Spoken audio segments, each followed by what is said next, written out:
Puji Tuhan, haleluya. Selamat pagi Bapak Ibu Saudara yang ada di gedung gereja GPDI Manahem Tegal maupun yang ada di rumah. Hari ini kita merayakan kematian Tuhan ya, dengan kita menikmati tubuh dan darah Kristus di hadapan kita. Bahkan tepat hari ini juga adalah hari ketiga di mana gereja Pantai Kosta di Indonesia selalu mengadakan momen ini untuk mereka bersama-sama berdoa, menantikan, bahkan menggenapkan dalam diri kita apa yang dijanjikan, yaitu Roh Kudusnya. Roh Kudusnya sudah diberikan, sudah digenapkan di loteng Yerusalem, dan pekerjaan Roh Kudus akan terus bekerja. Bekerja dalam diri murid-murid, bekerja di kitab para rasul, bahkan bekerja di gereja Tuhan di akhir zaman, dan bekerja di dalam diri saya dan saudara. Amin. Puji Tuhan. Bapak Ibu Saudaraku dalam kasih Tuhan, langsung saja kita buka dalam Kisah Para Rasul pasal yang kedua ayat 14 sampai dengan ayat yang ke-21. Saya akan bacakan buat kita semua yang hadir pada saat siang hari ini. Kisah Para Rasul pasal 2 ayat 14 sampai dengan 21. Demikian firman Tuhan. Maka bangkitlah Petrus berdiri dengan Saya ulang, maka bangkitlah Petrus berdiri dengan ke-11 rasul itu, dan dengan suara nyaring ia berkata kepada mereka, "Hai kamu orang Yahudi dan kamu semua yang tinggal di Yerusalem, ketahuilah dan camkanlah perkataan ini. Orang-orang ini tidak mabuk seperti yang kamu sangka, karena hari baru pukul 9. Tetapi itulah yang difirmankan Allah dengan perantaraan Nabi Yoel." Ayat 17, "Akan terjadi pada hari-hari terakhir, demikianlah firman Allah, bahwa aku akan mencurahkan rohku ke atas semua manusia. Maka anak-anakmu laki-laki dan perempuan akan bernubuat. Dan teruna-terunamu akan mendapat penglihatan-penglihatan. Dan orang-orangmu yang tua akan mendapat mimpi." Ayat 18. "Juga ke atas hamba-hambaku laki-laki dan perempuan akan kucurahkan rohku pada hari-hari itu, dan mereka akan bernubuat." 19. "Dan aku akan mengadakan mujizat-mujizat di atas, di langit, dan tanda-tanda di bawah di bumi, darah dan api dan gumpalan-gumpalan asap. Matahari akan berubah menjadi gelap gulita, dan bulan menjadi darah, sebelum datangnya hari Tuhan, hari yang besar dan mulia itu." Ayat 21.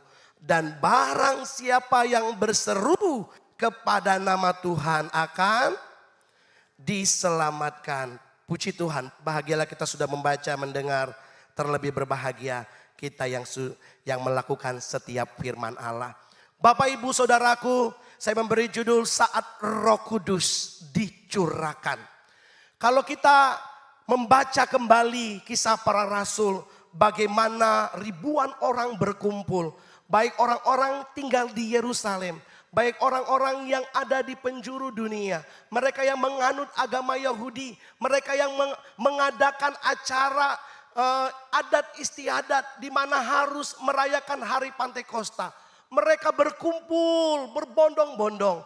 Tetapi hari itu, saudaraku, murid-murid di loteng Yerusalem, mereka mengalami kepenuhan, penggenapan dari janji Bapa, yaitu dipenuhkan oleh Roh Kudus. Ada angin kencang, ada lidah-lidah api, bahkan ada bahasa-bahasa lidah yang mereka ucapkan, yang isinya memuliakan nama Allah. Tetapi beberapa orang menganggap itu sesuatu yang aneh. Beberapa orang mengejek mereka mabuk anggur manis. Kita udah dengar pembahasan ini di hari Jumat, di hari yang pertama. Suatu ejekan kepada para rasul, kepada murid-murid yang dipenuhkan Roh Kudus. Mereka tidak mengerti bahwa sesungguhnya itu adalah penggenapan janji Allah. Mereka bilang ini orang-orang mabuk oleh anggur. Tetapi saudaraku, dalam pimpinan Roh Kudus, perhatikan di sini, dalam pimpinan Roh Kudus Petrus sampaikan suatu kebenaran. Petrus sampaikan dalam khotbahnya yang pertama bahwa peristiwa pencurahan Roh Kudus di hari Pantekosta bukanlah hal yang aneh, bukanlah hal yang dianggap sesuatu yang berlebihan, saudaraku, sehingga mereka mengejek seperti mabuk anggur. Tetapi ini penggenapan nubuat yang sudah disampaikan oleh Nabi Yoel ratusan tahun sebelumnya. Bukan hanya Nabi Yoel, saudaraku, beberapa kitab Nabi juga menyampaikan nubuat. Kalau saudara baca di Yehezkiel, aku akan mencurahkan roh ke hati mereka. Roh dan hati yang baru kepada umat manusia. Dan itulah penggenapannya ketika mereka berkumpul di loteng Yerusalem. Dan pada saat siang hari ini, biarlah kita memiliki pemahaman yang benar. Bagaimana tentang janji Allah itu. Kepenuhan Roh Kudus itu dicurahkan, saudaraku, kepada murid-murid, kepada para rasul, kepada gereja mula-mula, kepada kita semua. Saudaraku dalam kasih Tuhan, yang pertama, pahami bahwa saat Roh Kudus dicurahkan, itu adalah Allah menggenapi janjinya. Bukan mabuk anggur. Bukan sesuatu yang aneh. Tetapi kita pahami ketika Roh Kudus dicurahkan. Ketika engkau dipenuhkan Roh Kudus. Ketika engkau dipimpin Roh Kudus. Allah menggenapinya. Bukan hanya kepada rasul-rasul. Tetapi kepada kehidupan pribadi lepas pribadi. Amin. Saya rindu kita semua di tempat ini. Benar-benar memiliki kerinduan pengalaman yang indah. Bersama dengan Roh Kudus. Perhatikan ayat 16. Tetapi itulah yang difirmankan Allah dengan perantaraan Nabi. Dengan tegas Petrus katakan, mereka bukan mabuk. Ini bukan petunjukan sulap, bukan aneh-aneh. Tetapi ini adalah penggenapan firman Allah dengan perantaraan Nabi Yoel. Akan terjadi pada hari-hari terakhir. Demikian firman Allah, aku akan mencurahkan rohku ke atas semua manusia. Seharusnya bagi orang-orang yang tahu mempelajari kitab para nabi pada waktu itu. Mereka yang mengerti tentang janji ini, seharusnya mereka tidak perlu mengejek. Mereka seharusnya mengerti, memahami bahwa inilah janji Allah yang digenapi, saudaraku. Tetapi Petrus menyatakan kebenaran. Ini bukan sesuatu yang dibuat-buat. Ini bukan sesuatu yang aneh dan sebagainya. Tetapi ini adalah firman Allah yang digenapi. Bapak ibu saudaraku dalam kasih Tuhan. Makna penggenapan ini kita melihat bahwa Tuhan setia terhadap janjinya. Amin. Kalau dia berjanji untuk mencurahkan rohku ke atas semua manusia. Maka janji itu digenapi di bagi gereja mula-mula. Janji Allah tidak pernah gagal. Apa yang difirmankannya selalu terjadi pada waktunya. Ada yang meragukan janji Tuhan hari-hari ini? Biarlah melalui pengalaman penggenapan Roh Kudus, hati dan iman kita semakin diyakini bahwa Allah tidak pernah berdusta. Kalau dia bernubuat ratusan tahun sebelum loteng Yerusalem terjadi, dan dia genapi karena dia setia. Dia tidak pernah gagal akan apa yang dia sampaikan.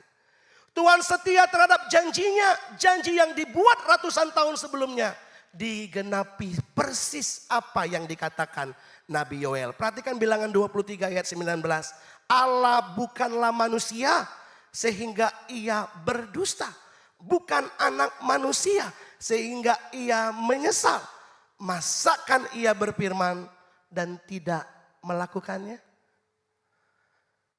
ketika dia menyampaikan firman dan janjinya, dia akan genapi. Haleluya. Ketika Yesus berkata, aku akan kembali, dia akan genapi. Dan dia akan datang kedua kali menjemput kita orang yang percaya dan setia kepada dia. Pegang setiap janji Tuhan. Kita punya pengharapan bersama dengan Tuhan. Murid-murid pada waktu itu menanti Roh Kudus dalam doa, dalam persekutuan. Mereka tidak pasif, saudaraku. Tetapi mereka menantikan penggenapan janji Tuhan. Selama berapa hari? 10 hari. Mereka berdoa. Mereka tetap melayani. Mereka tetap hidup dalam ketaatan dan ketekunan. Terkadang kita kalau tunggu janji Tuhan bosan. Lemah.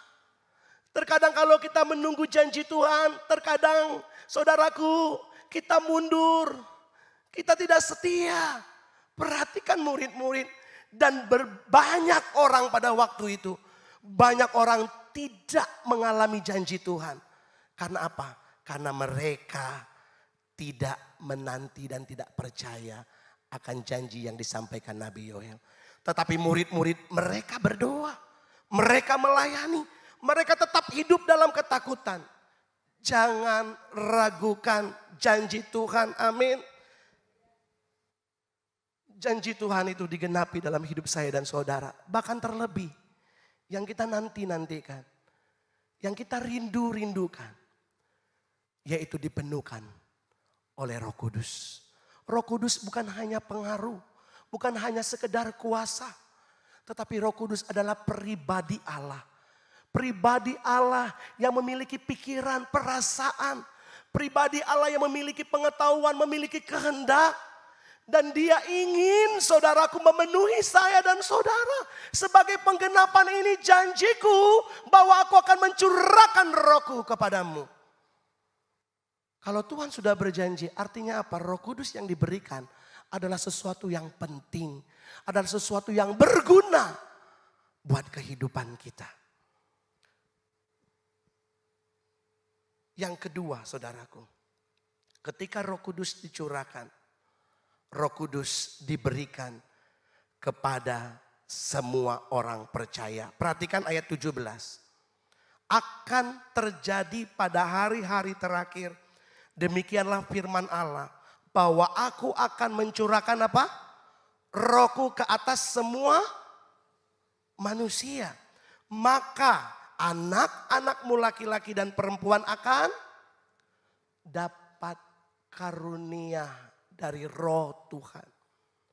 Selanjutnya, teruna-terunamu akan mendapatkan penglihatan-penglihatan. Orang-orang tua akan mendapat mimpi. Dan hamba-hambaku laki-laki dan perempuan akan curahkan Rohku kepada mereka untuk bernubuat. Ini adalah revolusi rohani. Perubahan besar terjadi. Kalau dulu Allah berkomunikasi dengan orang-orang tertentu. Kalau dulu hanya nabi, raja, saudaraku. Bahkan saudaraku, mereka diberikan urapan kuasa Roh Kudus. Bahkan imam. Tetapi ini bukan hanya imam. Bukan hanya nabi. Bukan hanya kepada raja. Kepada semua manusia. Roh Kudus diberikan tanpa batas, tanpa lihat usia, tanpa lihat status saudara. Tetapi Roh Kudus diberikan. Perhatikan, dikatakan anak-anakmu yang laki-laki dan perempuan akan bernubuat. Suatu hal yang luar biasa yang Roh Kudus berikan. Ada karunia nubuat bagi anak-anak, baik laki-laki dan perempuan. Tentunya ada maksud dan tujuan Tuhan. Mengapa karunia Roh Kudus itu diberikan bagi orang-orang percaya? Itu dijelaskan nanti di dalam 1 Korintus pasal yang ke-12. Selanjutnya teruna-terunamu akan mendapatkan penglihatan. Ada visi yang diberikan kepada anak-anak muda. Kepada orang-orang muda. Untuk apa? Untuk diberi petunjuk, untuk diberi bimbingan, untuk diberi dorongan. Untuk mereka menjadi alat Tuhan. Teruna-teruna dari semua usia. Bahkan kepada orang-orang tua mendapatkan mimpi. Kalau dulu mimpi di zaman perjanjian lama Tuhan pakai untuk Tuhan berbicara kepada orang-orang tertentu. Ya, ada mimpi Daniel. Saudaraku, ada beberapa mimpi juga dari Yusuf. Tetapi di sini jelaskan orang-orang tua akan mendapatkan mimpi. Rencana Allah masih tetap berlanjut bahkan sampai hari ini. Karena apa saudaraku? Karena roh Tuhan diberikan kepada orang-orang tua. Untuk apa? Untuk mereka dapat pemahaman akan firman Allah. Untuk mereka dapat bimbingan ilahi. Untuk mereka dapat mengarahkan generasi-generasi berikutnya. Oleh karena apa? Rohku, kata Tuhan, dicurahkan kepada mereka. Halo orang-orang tua yang usia berkat. Sekalipun engkau bertati-tati, berjalan, beribadah. Orang berpikir tidak ada pelayanan yang dapat dikerjakan. Ketika roh Allah bekerja di dalam kehidupanmu, engkau akan dipakai menjadi alat kemuliaannya Tuhan. Selanjutnya, kepada hamba-hambaku laki-laki dan perempuan. Kalau hamba-hambaku di sini artinya kepada mereka yang menjadi milik Tuhan, mereka yang melayani Tuhan, mereka yang dipandang berharga. Siapa mereka? Kita adalah hamba-hamba Tuhan. Amin. Dikatakan ku berikan rohku buat mereka. Dahsyat Tuhan kita. Dia tidak membiarkan engkau melayani tanpa kuat kuasa Roh Kudus. Tuhan tidak akan membiarkan engkau berjalan, bersaksi tanpa kuat kuasa Roh Kudus. Diberikan karunia Roh Kudus untuk mengadakan tanda-tanda heran dalam pekerjaan dan pelayanan yang kau lakukan. Tolong dibuka 1 Korintus 12, saya akan bacakan ayat 7 sampai dengan ayat yang ke-10. Perhatikan saudaraku, karunia Roh Kudus yang diberikan buat orang percaya. Demikian firman Tuhan 1 Korintus 12 ayat yang ke-7 mulai.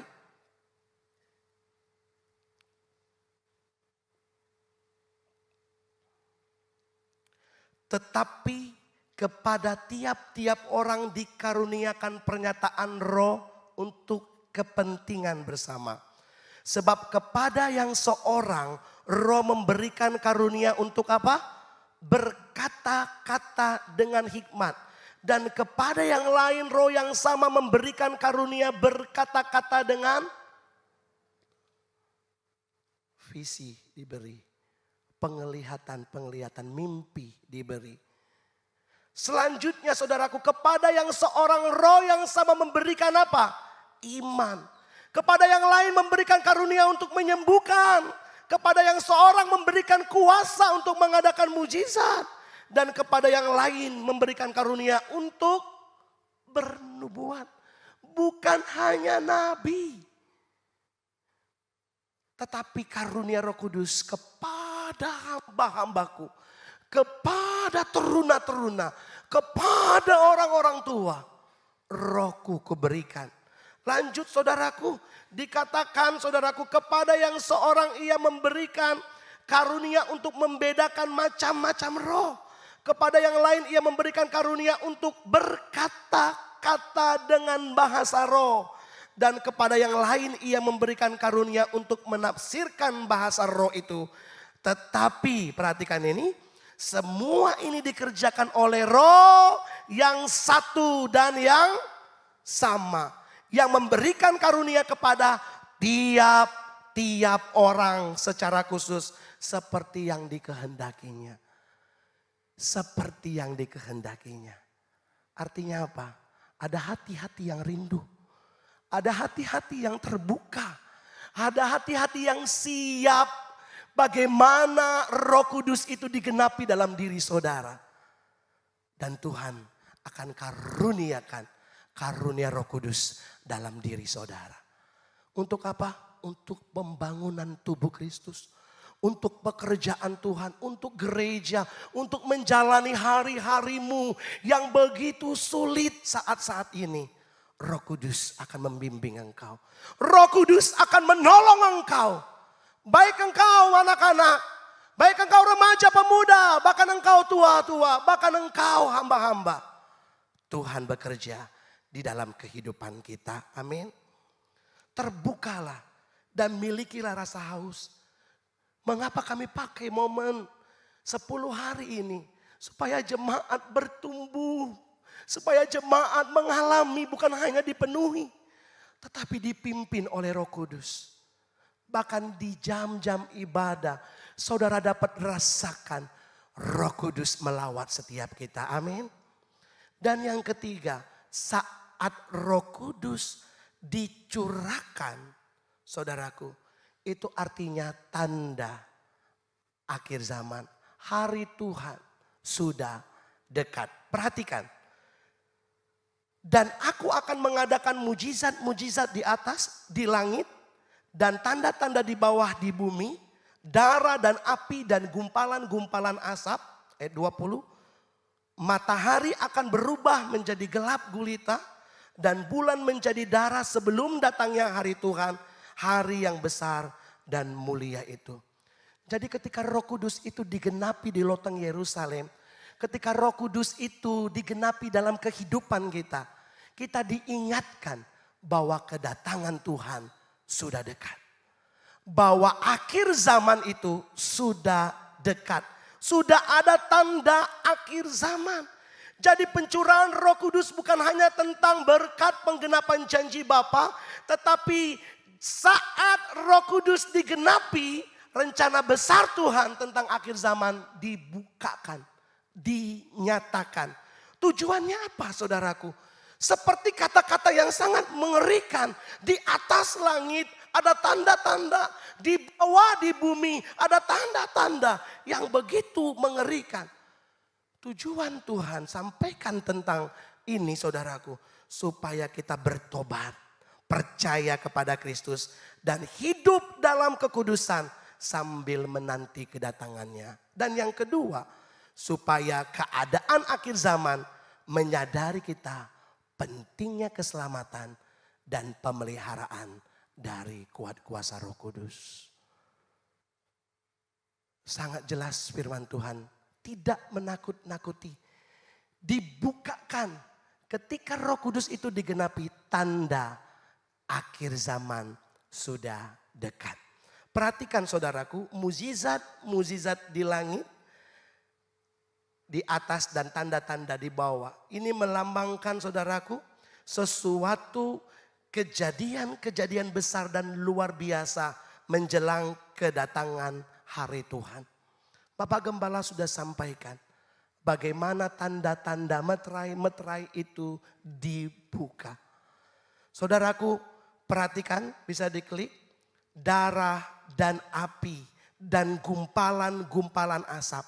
Artinya akan ada kesusahan, peperangan dan menunjukkan masa kesesakan besar di bumi. Kalau nggak bertobat, mau kemana kita? Kalau nggak dipenuhkan Roh Kudus, mau jadi apa kehidupan kita? Ini nyata firman Tuhan. Digenapi. Tetapi disampaikan bahwa kedatangan Tuhan sudah dekat. Lanjut, matahari menjadi gelap dan bulan menjadi darah. Ini suatu simbol, suatu kehancuran, ketakutan yang tidak dapat dikata-katai. Dan tidak dapat dikalimatkan saudaraku. Ketakutan yang luar biasa karena kehancuran akhir dari zaman ini akan benar terjadi. Yesus sering gunakan dalam Matius 24 ayat 19. Bahkan Wahyu 6 ayat 12 sampai 17. Bagaimana tanda-tanda itu dibukakan buat kita. Seharusnya ketika kita memahami tentang akhir zaman ini. Membuat apa? membuat kita untuk benar-benar dan sungguh-sungguh percaya kepada Yesus sebagai Tuhan dan Juru Selamat. Untuk benar dan sungguh-sungguh untuk kita minta Roh Kudus memenuhi dan memimpin kehidupan kita. Saudara ingat pelajaran Bapak Gembala? Ada pemeliharaan yang sempurna bagi gereja yang sempurna. Kekacauan terjadi, antikris akan memimpin dunia ini. Tetapi orang-orang yang dinaungi, dipenuhi, dipimpin Roh Kudus akan terpelihara sempurna oleh Tuhan. Haleluya. Miliki kerinduan. Saya terharu 2 hari terakhir kemarin hampir penuh gereja ini dengan orang-orang yang rindu dipenuhkan Roh Kudus, dengan orang-orang yang rindu hatinya diperbaharui, dengan hatinya terbuka. Saudaraku, saya senang lihat mereka benar-benar satu kerinduan. Tuhan, kedatanganmu sudah dekat, kejahatan semakin merajalela, dunia semakin rusak, tanda-tanda itu akan mulai terlihat, gempa akan terjadi, tanah berjalan bergerak akan terlihat, gelombang tsunami akan terjadi dan sebagainya. Tetapi Roh Kudus itu yang akan menjadi jaminan buat pemeliharaan kehidupan kita. Haleluya. Dan yang keempat, yang terakhir. Ketika Roh Kudus dicurahkan, menjelaskan bahwa hanya Yesus adalah kunci penggenapan. Ayat 21, perhatikan. Dan barang siapa yang berseru kepada nama Tuhan akan berseru di sini bukan hanya berdoa, saudaraku. Berseru di sini nama Tuhan. Berseru di sini ada sungguh-sungguh percaya penuh dia akan memperoleh penggenapan, dia akan memperoleh keselamatan. Yang pertama, Yesus adalah kunci penggenapan keselamatan terbuka bagi mereka yang berseru kepada Yesus. Perhatikan Yohanes 14 ayat 6. Kata Yesus kepadanya, akulah jalan dan kebenaran dan hidup. Tidak ada seorang pun yang datang kepada Bapa kalau tidak hanya Yesus satu-satunya jalan keselamatan.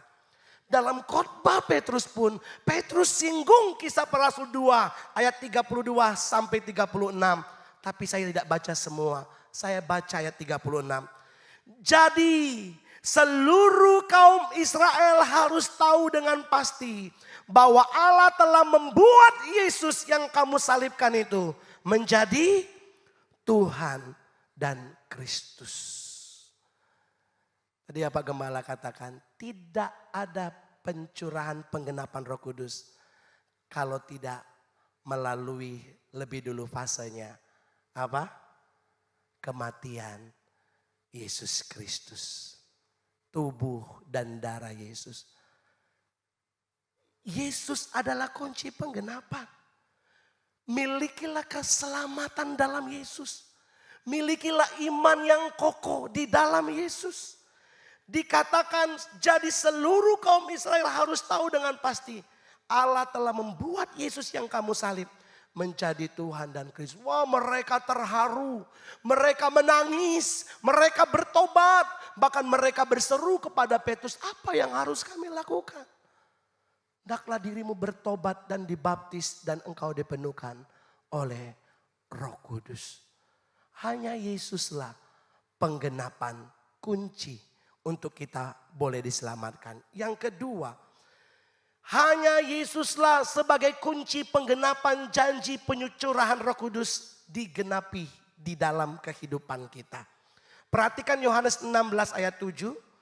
Jika aku tidak pergi, dikatakan apa? Penghibur itu tidak akan datang kepadamu. Tetapi jikalau aku pergi, aku akan mengutus dia kepadamu. Inilah Yesus sebagai kunci penggenapan. Saudara diselamatkan melalui Yesus, amin. Saudara mengalami kepenuhan kuat kuasa Roh Kudus. Karena Yesus beri itu buat kita. Dia pergi dan dia berikan Roh Kudusnya buat kita. Matius 3 ayat 11 sebagai ayat terakhir. Aku membaptis kamu dengan air sebagai tanda pertobatan. Tetapi ia yang datang kemudian daripadaku lebih berkuasa daripadaku. Aku tidak layak melepas kasutnya. Perhatikan, ia akan membaptis kamu dengan Roh Kudus dan dengan api. Penggenapan keselamatan kita terima di dalam Yesus Kristus. Penggenapan akan dipenuhkan Roh Kudus kita terima di dalam Yesus Kristus. Amin. Beri diri saudara. Itu sebabnya hanya orang yang berseru dalam namaku, hanya orang yang datang kepada Yesus akan memperoleh selamat. Amin. Hanya orang yang datang kepada Yesus sebab dialah pembaptis yang ajaib. Kalau baptisan air dilakukan oleh manusia, baptisan Roh Kudus Yesus lakukan buat saya dan saudara. Ia akan membaptis kamu dengan Roh Kudus. Roh Kudus dicurahkan, janji Allah sudah digenapi. Roh Kudus dicurahkan saudaraku kepada semua orang percaya. Baik yang duduk di depan, baik para hamba-hamba Tuhan, baik kepada pelayan-pelayan Tuhan, baik kepada semua jemaat, baik orang-orang tua, pemuda-pemuda, remaja, anak-anak, wanita, pria. Roh Kudus dicurahkan.